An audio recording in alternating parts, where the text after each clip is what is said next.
Are you pushing your spouse out of your marriage? Okay, maybe that's too extreme, but you don't feel like you're being heard like you used to be. Or maybe you're at a spot where you're just figuring out, how do we become a team? And in today's session, that's exactly what we taught, how two can become one and become a strong team. All right, so this morning I was reading in 1 Peter chapter 1, and this is what it says. This is verse 13. Therefore, gird up your loins of your mind. Be sober and rest your hope fully upon the grace that is brought to you in the revelation of Jesus Christ. Again, that's 1 Peter chapter 1, verse 13.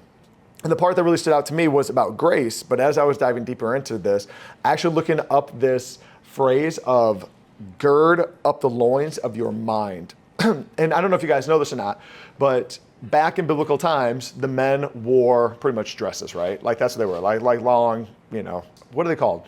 I can't think what they're called. Gown, tunic, whatever. Thank you. Yeah, what'd you say? A muumuu? A muumuu. When they would run for sport, because men didn't run back then, they would have to lift it up and they would tuck it into their belt so they wouldn't trip. Because obviously if you were trying to run in a muumuu or or whatnot, it's going to get caught on your feet, you're going to trip. Like even the other night at the ballroom dancing, the guy's foot was caught on the woman's dress while they were dancing. And everybody started focusing on that because you know what's going to happen. They're going to fall. And so he had to obviously get untangled from that. When Peter is writing here talking about to gird up the loins of your mind, he is actually discussing and talking about we need to pick up certain thoughts ourselves in our mind, because sometimes we try to depend, we put everything on God like he's going to make it all happen, but he's given us a free will. We are the ones who are supposed to take our thoughts captive. We are the ones that are supposed to gird up the loins of our mind, to be sober, to rest our hope fully upon the grace that is brought to us through the revelation of Jesus Christ. And so as I was reading that this morning, I was just thinking, what might be tripping us up in marriage? What might be tripping us up in our faith? What might be tripping us up in our family? What could be happening? So you might assume that there's something negative that's happening with your spouse or with a boss. And all of a sudden, that thought can start running wild and it trips you up. Actually, somebody just shared that this morning. Evelyn just said that she doesn't respond to certain emails, especially on vacation, because it can start tripping up your thoughts. Now, all of a sudden, even though you're on vacation, even though you're on a cruise with your spouse, you're trying to get away, now you're back there. And so that is like literally girding up your mind of saying, no, I'm not going to let these thoughts take me captive. I'm not going to let that thing steal my joy. I'm going to say no to that. And so for us, we have to understand, what does this look like in our life, and be aware of it. Like, what are some low-hanging tunics, muumuus, whatever, that could be tripping you up? One of those things when it comes to relationship could be unforgiveness. In marriage, it could be unforgiveness. It could be bitterness. It could be doubt. It could just, I mean, you guys understand. There's so many things that the enemy tries to get at us with, and we let him run wild in our mind instead of us being a daughter of God, a son of God, saying, no, I'm going to take this captive. Something I would even say for you guys, which is easy to do in our world today, especially with social media, is we can get tripped up on comparison. We can get tripped up looking at another spouse, how amazing their marriage is, or their house, or their car, or their job, or what they have, and it trips us up. And again, it keeps us from enjoying what God's actually given us. It keeps us from actually being grateful.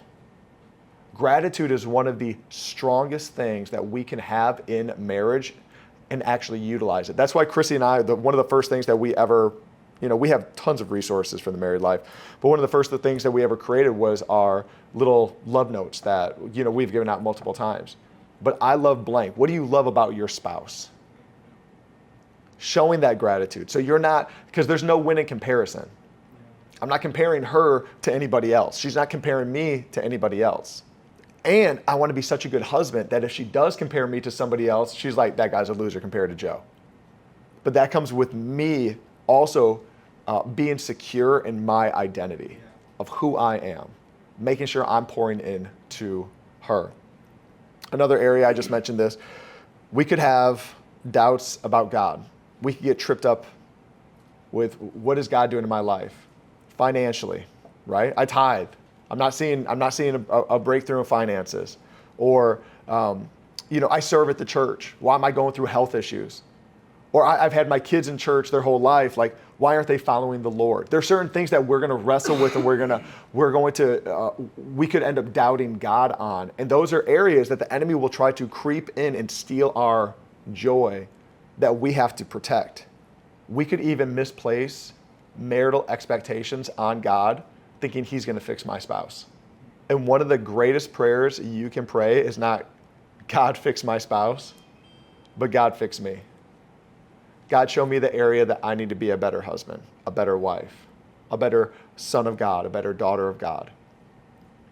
Because a lot of married couples can point at the spouse and say, well, this is what they need to do better. And you guys have all heard it. Like, when you have one finger pointing that way, there's three more pointing back. Instead of me saying what Krissy needs to be better in, it's like, where can I be better? Instead of me praying to God, God fix Krissy, God fix me. Fix me to be a better man for Krissy. Because when I'm better, and she says this all the time, when I'm better, it makes her want to be better.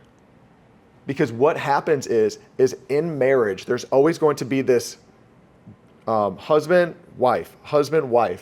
They're always just going to be going, because nobody wants to get this far apart in the relationship. This could be spiritually, this could be in health, this could be with parenting. I mean, you just name it, all the different things. Nobody wants to be like, oh yeah, you take care of that, I'm down here. We're bettering each other. And that's where a healthy marriage is. That's even when it comes to us actually being in the spot of saying, when we are submitting to one another, that there's times that I'm submitting to Krissy, times that she's submitting to me, times we're submitting to each other, submitting to God.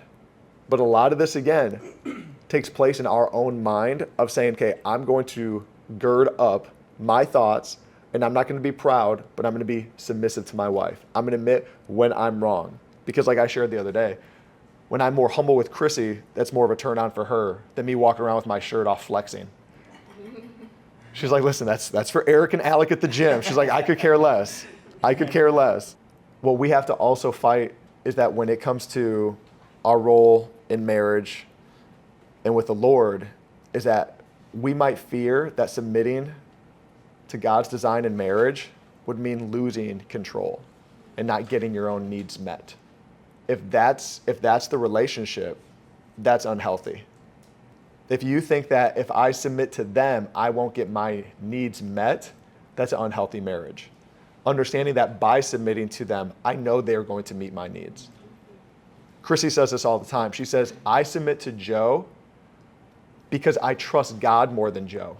I trust that he is following God. And then if he's not, that's between him and God, it's not me. We used to say that all the time with our old pastors, because it's like, you could just tell, like, there's things that were just off. We're like, listen, we know in the long run, they're the ones who are being held accountable to God, but we are under authority and we are just following, right? We are being submissive. And so it's that same thing in our marriages of trusting. And so girding up, like, yeah, I don't agree, but true submission doesn't even happen until there is a disagreement. So wives, you might disagree with your husband, but he's leading. I mean, the Bible says so many times talking about a nagging wife. Nobody here is like, you know what I want to do today? I want to be the most annoying wife possible. I just want to nag my husband to death. You know, like, nobody wakes up thinking that, but it naturally happens. Like I talked the other day, it's a drift. And that's why it's written multiple times in Proverbs that it's better to live on the roof of a house than with a nagging wife. You know what happens on the roof of a house? Storms happen, rain comes, wind comes, it's not comfortable. Nobody's like, oh, I want to sleep. You know where's comfortable sleep? Not in my bed, but on the roof of the house where I might roll off and die. But in the Bible, it says it's better to live there than a nagging wife. So that's where we have to be aware, like, okay, am I beating a dead horse? Because husbands, we want to hear our wife's voice. There are so many times that the Holy Spirit speaks so loud through my wife. And if I'm not aware of that and paying attention to it, I can miss what the Lord is saying. But then also, she needs to know that, okay, I have shared with what I believe the Lord is sharing, or I wanted my voice to be heard, my opinion to be heard, but now he's heard it. I'm not going to beat a dead horse. I'm not going to nag. It takes two. We need to hear from our spouses. But then we also need to be aware, self-aware of when I need to stop. All right, the next thing. When it comes to us with our thoughts, therefore gird up the loins of your mind. This could happen with family. Negative thoughts about extended family members. I mean, we saw it the other night on the game show, right? They were talking about like cousins and sisters and all this stuff. They're like, we don't want to hang out with them. You know, they're not invited to the marriage cruise. This can create division and tension between spouses, especially if one spouse feels torn between their partner and their family. The Bible talks about leaving and cleaving. When we hear the word cleave, we often think of like a cleaver, like cutting, right? That's what I always think about. Cleaving actually isn't cutting. Cleaving is actually bonding. So when we are to leave and cleave, it already says leave. So it doesn't say leave and cut. We already leave our old family. We are leaving and we are cleaving. We are now being bonded with our spouse, our new family. And so understanding, and Krissy and I, we have this rule, that if there's issues that are happening on her side of the family, guess who takes care of it? Her. And when there's issues on my side of the family, guess who takes care of it? Me. So it's like, I'm not having the weird conversation with her dad. I'm not having the weird conversation with her sister. She's not having the weird conversation with my mom. Even my mom lives with us. So there's a lot of conversations. And so that comes on me. That's how we don't get offended one way or another when it comes to our extended family. I wanted to say external family. Extended family. But this also ties into your view of raising children. And that's why we suggested the book, Shepherding a Child's Heart.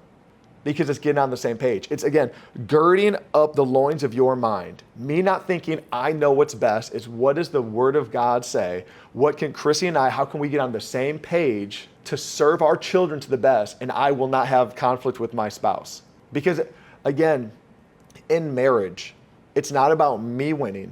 It's not about her winning. It's about us winning. We are a team. And we are unified against those little rugrats because they will try to take us down, pin us against each other. Okay, next one, I'm going to wrap up with this, and we're going to do some Q&A. Girding up the loins of your mind about work. About work. Are you bringing work-related stress home? I heard a guy say this before. Whenever he got home, there was like a tree in his yard or something, and literally every day he would walk up that tree and he would just rub one of the leaves. And it was like, that was his signal of saying, okay, I'm checked out of work and now I'm in home. I'm not going to bring my issues into the home. In Learned Excellence, he talks about always having a signal for your brain to know where you're at. So he talks about this. It's so good. He said, so for me personally, it's like there's husband Joe, there's dad Joe, there's pastor Joe, there's friend Joe. And he talks about actually having 3 to 5 different characteristics that you want for each part. Because I've already had my 26-year-old tell me, like, you're being a pastor, not a dad. And so I have to know what is the difference between being a pastor and being a dad. There's different things. So I want to definitely be patient. Well, I guess I should be patient with both. But with my kids, I don't want them to feel like I always have the answer, especially because I have, 3 girls. They just want to be heard. So I need to be attentive. I need to listen to them. I need to be patient with them. When it comes to Krissy, it looks different, right? I want to be certain things with Krissy that I'm not with my kids. I'm going to be certain things with my friends that I'm not with Krissy. And it's me. And so in Learned Excellence, he talks about this. He said there was a drill sergeant from the Navy. I don't even think he was a drill sergeant. Anyways, he was something high ranking. And one of the guys, an officer walked in one day to the room, and the guy's on the phone with his wife or his daughter. He's like, yeah, honey, when I get home tonight, I'm gonna tuck you in bed and read you the story. He's like, man, this is like the hardest dude, like in our area, and he's just being so sweet on the phone. Literally sees the guy's like, okay, I'll call you a little later. Hangs up the phone, and just like Evelyn, how you have your sunglasses on now, he literally went, and the sunglasses just fell, and the dude just started chewing out and cussing out the guy who walked in. He's like, but that was his signal. It's like he always had these aviator glasses on that he was just like an HA, like when he had those on. But the signal was when he had those off, who he was for his kid, who he was for his wife, who he was for his friends. So it's us even being aware.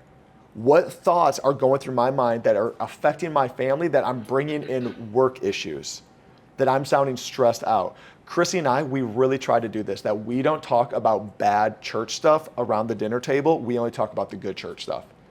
We want to talk about healings. We want to talk about salvations. We want to talk about the miracles. We want to talk about what did the kids learn in kids, Vivid Kids that day. Because we want them to love it. Because there's always so many things that happen in the church that can be like, on the negative, because you're dealing with so many different kinds of people. But we don't want to bring that in and our kids hear that. Yeah. We want them to see the good side of church. Because again, as they get older, they're going to see the bad side of everything. Sure. So it's like right now protecting that even when you're having a horrible day, when you're having a hard time, you get to choose what the conversation around the dinner table is going to be. Mm-hmm. You get to choose the conversation that's going to happen over coffee. You get to choose what that looks like. That work-life balance. If this is helping you today, I want you to take some time right now, hit that subscribe button below.